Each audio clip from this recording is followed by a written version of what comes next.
අම්මේ ඇයි එන්න පොඩ වාඩි වෙන්නකෝ.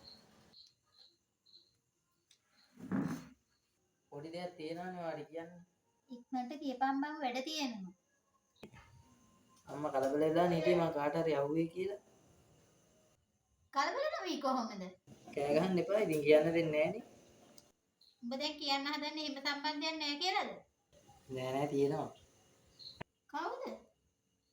කොහෙද? වේලපහ කියන්න එපා බං. අපරාධය අර කපු ගෑනිට දිනු සල්ලි. ඒකනේ අම්මලා බොරුවට සල්ලි වේදම් කරනවා. හරි කවුද කියලා කියහන්කෝ. දිනුසා මොන දිනුසාද? අක්කගේ යාළුවා. ඒ දිනුසාද? උඹට ලැජ්ජ නැද්ද බං අක්කේ යාළුවෙක් එක්ක යාළු වෙන්නේ? අම්මේ යාළුවාට පස්සේ තමයි මට තේරුනේ යා තමයි මට ගැළපෙනම කෙනා කියලා. නෑ ඔක හරියන්නේ නෑ. ඔක අතහැරලා දාපන්. අක්කලා මල්ලිලා වල්ලා ගන්න. අම්මේ මං හිතලා ඉවරයි. මං බඳිනවා නම් බඳින්නේ එයා විතරයි. උඹ හිතලා ඉවරයිනේ. එහෙනම් මේ අම්මගෙනුයි අක්කගෙනුයි වැඩක් නෑනේ. උඹ හිතලා ඉවරයිනේ. හැබැයි අම්මා මට විරුද්ධ වුණොත් මං යනවා යන්න. මං ගෙදර දාලා යනවා. හරි. දැන් උඹට මොනවද ලැබෙන්නේ කියහන්කෝ ඕකේ? ලැබෙන්නේ කිව්වේ?